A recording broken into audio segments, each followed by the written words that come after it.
ចាថ្ងៃនេះខ្ញុំមានមុខម្ហូបគឺបាយស្រូបចាជាដំបូងគឺខ្ញុំត្រូវយកសាច់ហ្នឹងម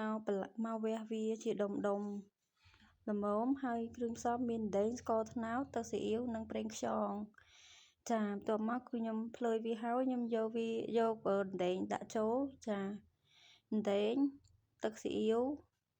ហើយនឹងប្រេងខ្យងចុងក្រោយគឺស្ករត្នោតបញ្ជាក់បងប្អូន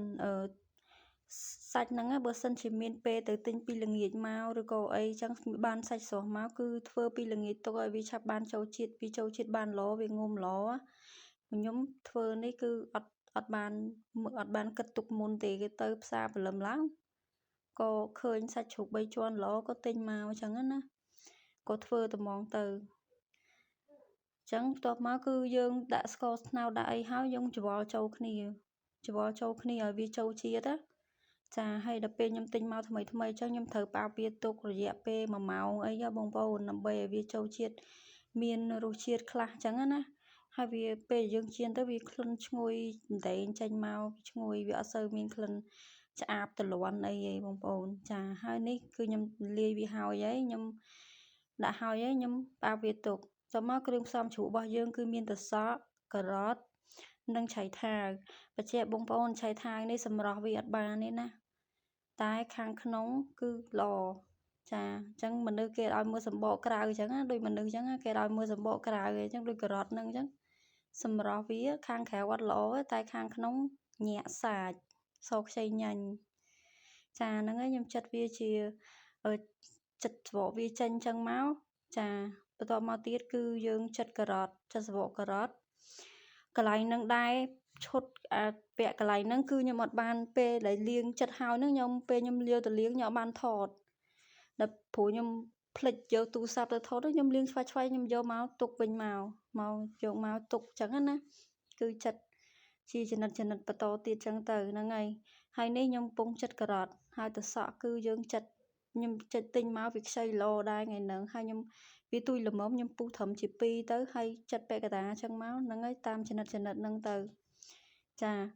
តាមធំតាមតូចយើងចង់បានទំហំប៉ុន្មានតែតែយើងបងប្អូនយើងស្រឡាញ់ប៉ុន្មានកាត់យកប៉ុណ្ណឹងសម្រាប់ខ្ញុំកាត់ប៉ុណ្ណឹងវា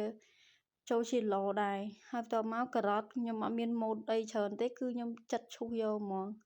ដោយសារម្នាក់ឯងអត់មានពេលយកម៉ូតយកម៉ាអីទេបងប្អូនចា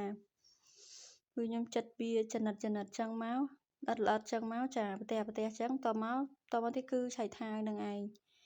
ឆៃថាវក៏ចិត្តដូចគ្នានឹងការ៉ុតដែរចាដូចមើលតាមរូបភាពហ្នឹងទៅបងប្អូនហ្នឹងហើយចាបន្ទាប់មកទៀតគឺខ្ញុំយកអំបិលហ្នឹងគឺយើងយកមកច្របាច់វាឲ្យវាទី1វាអស់ជាតិជ័រចេញពីត្រសក់ហើយមួយទៀតគឺយើងតម្រូវឲ្យវាទន់វាទន់បន្លែទន់ជ្រក់ហ្នឹងអញ្ចឹងណាបងប្អូនចាហើយនេះខ្ញុំមកដំខ្ទឹមហ្នឹងគឺដំខ្ទឹមសម្រាប់ដាក់ជ្រក់ហ្នឹងឯងដំខ្ទឹមហ្នឹងហើយយើងដំពី1មើមទៅខ្ញុំដាក់ប្រហែលទំហំប៉ុណ្ណឹងមកល្មមប៉ុណ្ណឹងហើយខ្ញុំដាក់ចូលចានទុកពេលដាក់ចូលជ្រក់អញ្ចឹងណាហើយនេះស្លឹកខ្ទឹមនេះគឺខ្ញុំទុកធ្វើសម្រាប់ដាក់ទឹកខ្លាញ់ទេប៉ុន្តែដោយសារខ្ញុំឆ្លៀតពេលអញ្ចឹងណាដោយសារយើងអស់អីធ្វើហើយយើងចាំតែជ្រក់នោះវាទុនបន្លែយកទៅលាងហើយយកមកដាក់អញ្ចឹងទៅហើយនេះខ្ញុំបានបេះស្លឹកខ្ទឹមហើយខ្ញុំយកទៅលាងហើយខ្ញុំ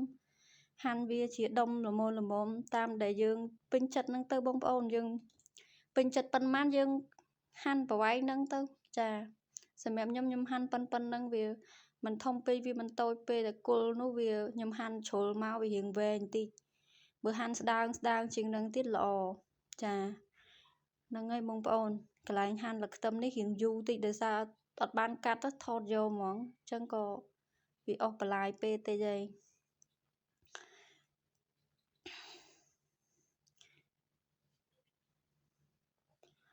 ហ្នឹងហើយបន្ទាប់មកគឺខ្ញុំកាត់ឆាន់វាហើយខ្ញុំយកវាដាក់ចានហើយសម្រាប់សាច់នេះខ្ញុំបញ្ជាក់ប្រាប់បងប្អូនកន្លែងនេះគឺខ្ញុំអត់ដឹងទេថាក្លិនវាឆ្អេះខ្ញុំអត់ដឹងថាវាមានក្លិនឆ្អេះទេពេលពងហាន់ហ្នឹងហើយដល់ពេលយកទៅដាក់នៅលើខ្ទះខ្លាញ់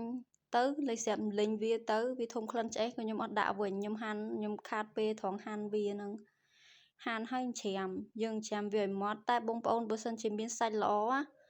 បើមានសាច់ល្អច្រាមវាហើយដាក់ជាមួយនឹងទឹកខ្លាញ់ហ្នឹងល្អដោយសារវា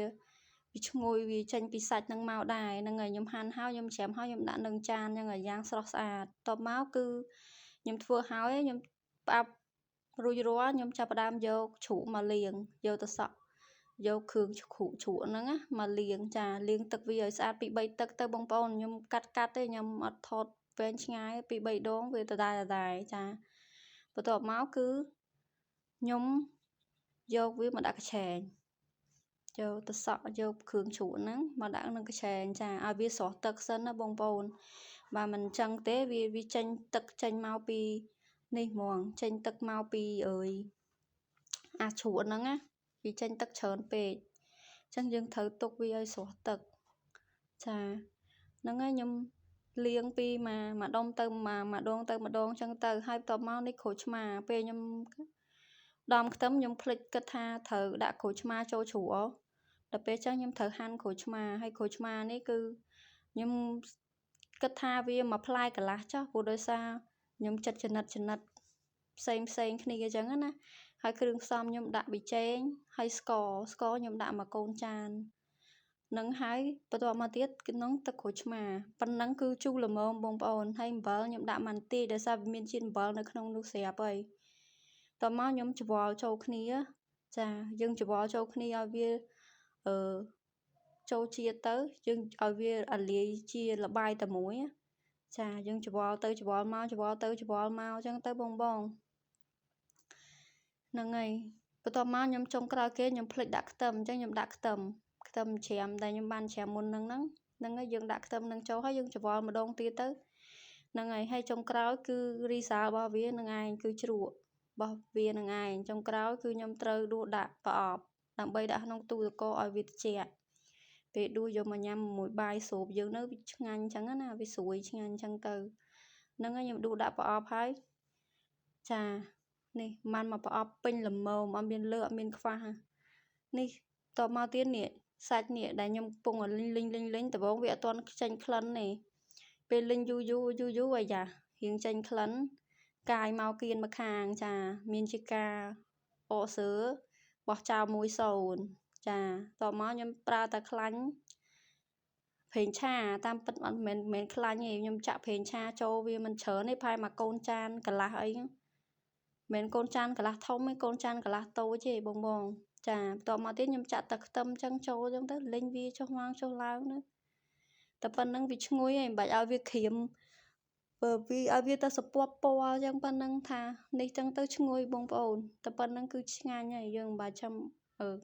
ឲ្យវាអាប់ពណ៌ជាងហ្នឹងទេចាប៉ុណ្្នឹងគឺវាចេញក្លិនហើយចា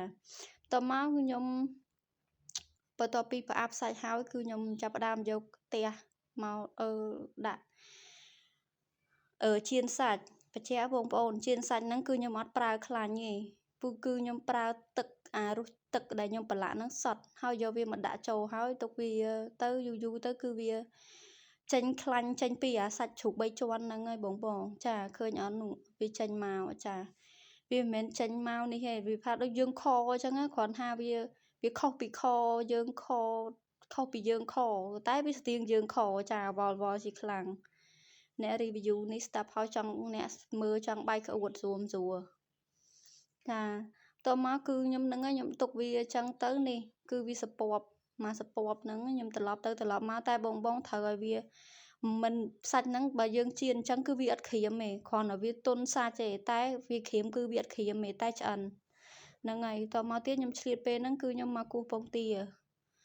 ថាពងទាខ្ញុំដាក់ម៉ានគ្រាប់អាយ៉ា10គ្រាប់របស់គេយាយចាពងទាគឺខ្ញុំដាក់10គ្រាប់ហ្នឹងគឺខ្ញុំដាក់វា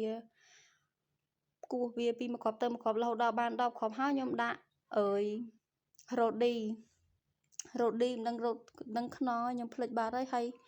ដល់ពេលទៅយើងដាក់មិនបាច់ដល់មកសាវីទេយើងដាក់ត្រឹមប្រហែលកន្លះសាវីយើងដាក់ស្លឹកខ្ទឹមបន្តិចទៅលួចស្លឹកខ្ទឹមដាក់បន្តិចទៅឲ្យវាមានពេលយើងចៀនទៅវាមានក្លិនឈ្ងុយពងទាហ្នឹងអញ្ចឹងណាបង